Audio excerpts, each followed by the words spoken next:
Hello friends, இந்த வீடியோல நம்ம என்ன பார்க்க போறோம்னா coming Friday Vinayagar Chaturthi. So விநாயகருக்கு பிடிச்ச கொழுக்கட்டை எப்படி செய்யறதுன்னு தான் பார்க்க போறோம். வாங்க வீடியோக்குள்ள போலாம். நான் வந்து ஒரு கிளாஸ் பச்சரிசியை வந்து 2 ஹவரா ஊற வச்சிருக்கேன். அப்பதான் நல்லா மாவு நல்லா சாஃப்ட்டா கிடைக்கும். எப்பவுமே நம்ம கொழுக்கட்டை செய்றோம்னா அரிசி எடுத்துட்டு போய் மிஷின்ல கொடுத்து அதை அரைச்சு அதை காய வச்சு ஆவி கட்டி வைப்போம். அப்படி பண்ணாம இந்த மெத்தடை யூஸ் பண்ணா டைமும் நம்மளுக்கு சேவ் ஆகும், கொழுக்கட்டையும் நல்லா சாஃப்ட்டா கிடைக்கும். இப்போ இந்த அரிசியை மிக்ஸி ஜார்ல போட்டு நல்லா அரைச்சு எடுத்துக்கலாம். இதுல கொஞ்சோண்டு தண்ணியை ஊற்றி அரைச்சிக்கலாம்.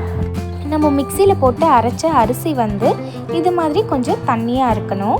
கொழுக்கட்டை மாவு ரெடி பண்ணுறதுக்காக நம்ம ஸ்டவ்வில் பாத்திரம் வச்சுக்கலாம். அந்த பாத்திரத்தில் 2 கிளாஸ் தண்ணி ஊற்றிக்கலாம். தேவையான அளவுக்கு உப்பு சேர்த்துக்கலாம். 1 டீஸ்பூன் எண்ணெய் ஊற்றலாம். அப்போ தான் மாவு ஒன்றோடு ஒன்று ஒட்டிக்காது. தண்ணி இது மாதிரி நல்லா கொதித்து வர சொல்ல நம்ம அரைச்சி வச்சுருக்க அரிசியை இதில் ஊற்றிக்கலாம். அதை ஊற்ற சொல்ல நம்ம கைவிடாமல் கலரிட்டே இருக்கணும். அப்போ தான் மாவு ஒன்றோடு ஒன்று ஒட்டிக்காமல் வரும். ஃப்ரெண்ட்ஸ், நம்ம சேனலில் போன வீடியோவில் ஒரு கதை சொல்லியிருந்தேன். என்ன கதைனா, விநாயகர் எப்படி தோன்றினார், விநாயகரோட வெட்டப்பட்ட தலை எங்கே இருக்குது, விநாயகர் சதுர்த்தி எதுக்காக கொண்டாடுறோம் அப்படின்றத நான் போன வீடியோவில் சொல்லியிருந்தேன். நீங்கள் அந்த வீடியோ பார்க்கலன்னா மேலே ஐகார்ட்லேயும் அந்த வீடியோட லிங்க் வரும், கீழே இருக்க டிஸ்கிரிப்ஷன்லேயும் அந்த வீடியோட லிங்க் கொடுத்துருக்கேன். உங்களுக்கு வேணுன்னா நீங்கள் போய் பார்த்துக்கலாம்.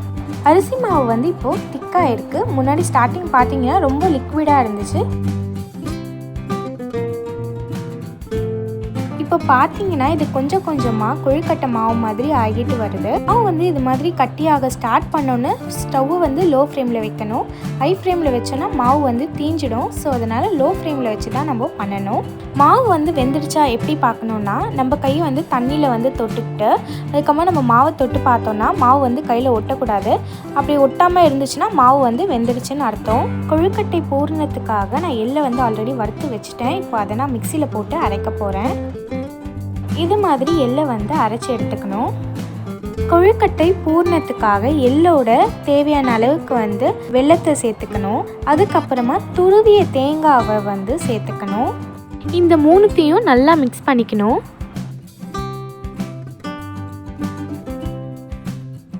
இந்த அளவுக்கு மிக்ஸ் பண்ணிக்கிட்டா போதும். இப்போ கொழுக்கட்டை செய்ய போகிறேன். அதனால் கொழுக்கட்டை மாவை எடுத்து ரவுண்ட் பண்ணிக்கோங்க.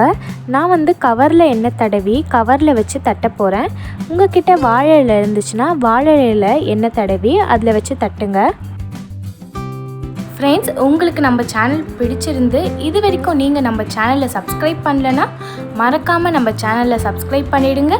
கூட இருக்க பெல் பட்டனில் ஆல்ன்ற ஆப்ஷனை கிளிக் பண்ணுங்கள். அப்போ தான் நாங்கள் எந்த வீடியோ போட்டாலும் உங்களுக்கு நோட்டிஃபிகேஷன் வரும்.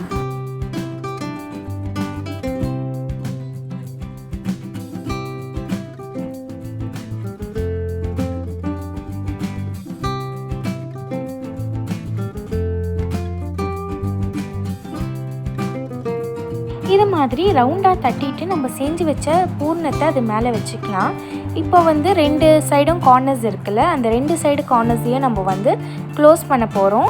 கொஞ்சம் கூட கேப்பே இல்லாமல் 2 சைடு கார்னர்ஸையும் நல்லா டைட்டாக ப்ரெஸ் பண்ணி க்ளோஸ் பண்ணணும். ஏதாச்சும் கேப் ஏதாச்சும் இருந்துச்சுன்னா என்ன ஆகும்னா, நம்ம உள்ளே வச்சுருக்க பூர்ணம் வேக சொல்ல வெளில வந்துடும். அதனால தான் அந்த கார்னர்ஸ் ஃபுல்லாக நம்ம டைட்டாக க்ளோஸ் பண்ணணும். கொழுக்கட்டையை நம்ம இட்லி குண்டால தான் வேக வைக்க போகிறோம். போன வருஷம் விநாயகர் சதுர்த்தி அப்போது விநாயகருக்கான மண்டபமும் விநாயகருக்கான கொடையும் எப்படி ஈஸியாக பேப்பரை யூஸ் பண்ணி செய்கிறது அப்படின்ற ஒரு வீடியோ போட்டிருந்தோம். உங்களுக்கு அந்த வீடியோ பார்க்கணுன்னா கீழே இருக்க டிஸ்கிரிப்ஷன் பாக்ஸ்லேயே அந்த வீடியோட லிங்க் கொடுத்துருக்கேன். இப்போ மேலே பார்த்தீங்கன்னா உங்களுக்கு ஒரு ஐகார்ட் தெரியும். அந்த ஐகார்ட்லேயும் அந்த வீடியோட லிங்க் இருக்குது. இந்த கொழுக்கட்டையை ஒரு ரவுண்ட் ஷேப் கொழுக்கட்டையாக பண்ணலாம்.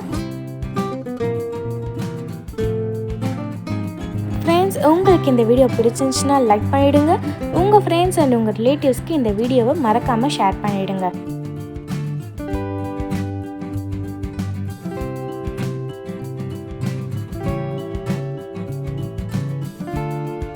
இப்போ இந்த இட்லி குண்டாவை நம்ம ஸ்டவ்வில் வச்சுக்கலாம். வச்சுட்டு இட்லி குண்டாவை க்ளோஸ் பண்ணிடலாம். ஸ்டவ்வை ஹை ஃப்ளேமில் வச்சு கொழுக்கட்டையை ஒரு 10 நிமிஷம் வேக விட்டால் போதும். கொழுக்கட்டை நல்லா வெந்துடும். இப்போ 10 நிமிஷம் ஆயிடுச்சு. ஸ்டவ்வை வந்து ஆஃப் பண்ணிக்கலாம். கொழுக்கட்டை சூப்பராக வந்திருக்கு. இதை உங்கள் வீட்டில் ட்ரை பண்ணி பார்த்துட்டு எப்படி இருந்துச்சுன்றதை கீழே இருக்க கமெண்ட் பாக்ஸில் கமெண்ட் பண்ணுங்கள். இந்த வீடியோ பார்த்ததுக்கு நன்றி. அடுத்த வீடியோவில் பார்க்கலாம்.